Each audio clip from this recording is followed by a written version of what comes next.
Well, guys,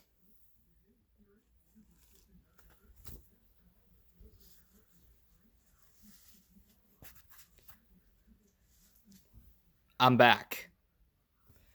That's right, boys. The COVID-19 situation really has taken a hit on all of sports these days, and it is a very serious situation. It's a good thing everything stopped.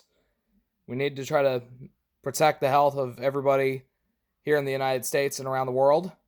But just yesterday, NASCAR confirmed that the season will start back on May 17th with 2 Cup races and an Xfinity race at Darlington. And I said that I would return maybe at Darlington. And I figure, and this is important because I feel like the coronavirus situation really has taught me some things about how I view sports. Honestly, I would rather have a champion that we maybe do not like than no champion at all because we have no season at all because of COVID-19. So, guys, I feel like I'm ready to get back into the swing of things since NASCAR is. I'm going to try to put my unbiased approach to the test for my finished reaction videos, and we're going to see what happens here for the rest of the 2020 season. Some quick news and notes. Ryan Newman's been cleared to drive again. Once again, I apologize for the debacle at Daytona. I've still left the video finish reaction for the Daytona 500 up for historical reference in this situation. Though, if you want to get 100% triggered because of my reaction there, you may as well go ahead and watch it. But I'm going to go ahead and promise you that's not going to happen again. You take things too far, you pay the repercussions for it. And another guy that had to learn that the hard way, Kyle Larson.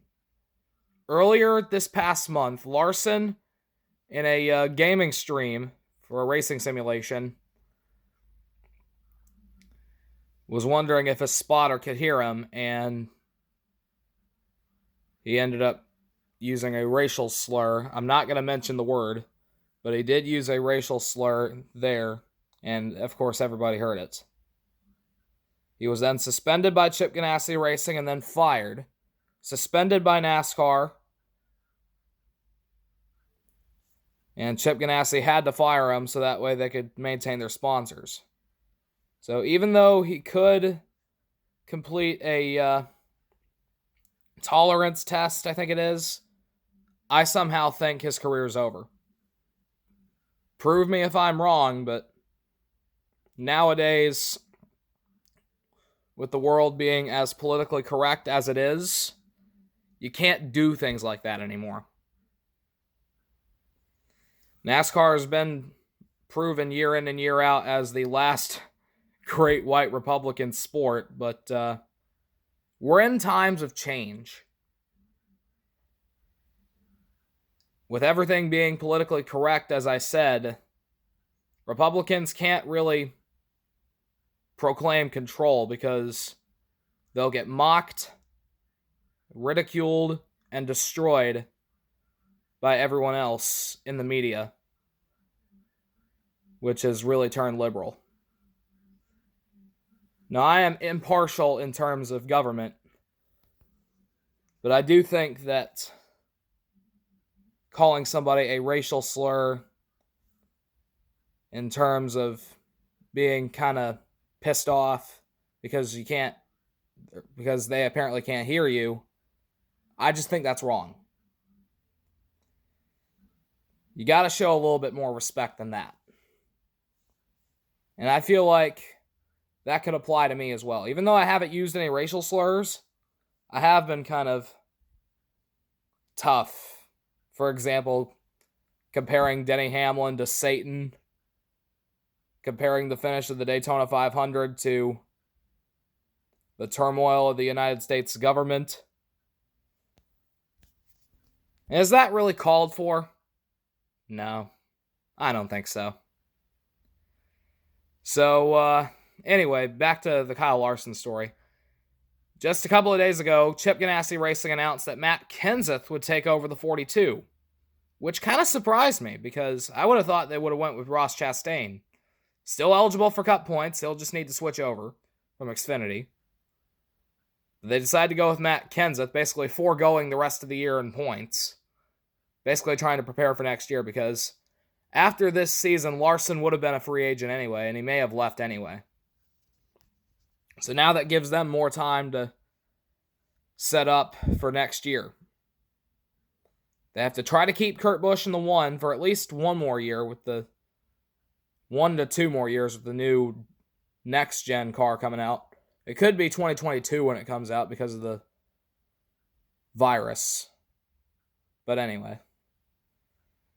But my guess is that they're going to try to get Chastain to drive the 42 next season. That's my guess.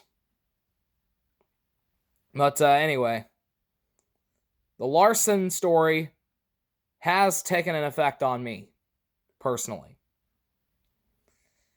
I really do think that I need to change my ways, I need to be a little bit more unbiased, and I need to have stricter judgments on my finished reaction videos. If there ever comes a time when I record a finished reaction video, for example, let's say a Kyle Busch or a Denny Hamlin wins one of the 2 races at Darlington. I'm going to rewatch all of my videos before I post them up on YouTube. And if I see that I may have gotten a little bit too aggressive with my reaction, I will delete the video and not post it onto YouTube. Not only to save my reputation, but to save you guys from being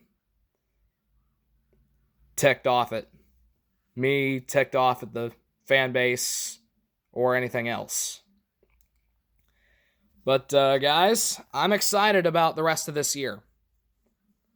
I have a feeling that since we're going to be able to get things started even without fans, we may be able to be in for a good season. So guys,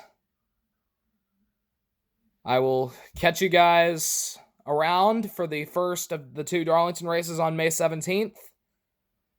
And the Thursday before the first Darlington race, I will be back with my vlog series, Thursdays with NASCAR Fan 97. That's returning as well. So take care, guys, and I will see you then. This is the new era of NASCAR YouTube on this channel. So long, boys, for now.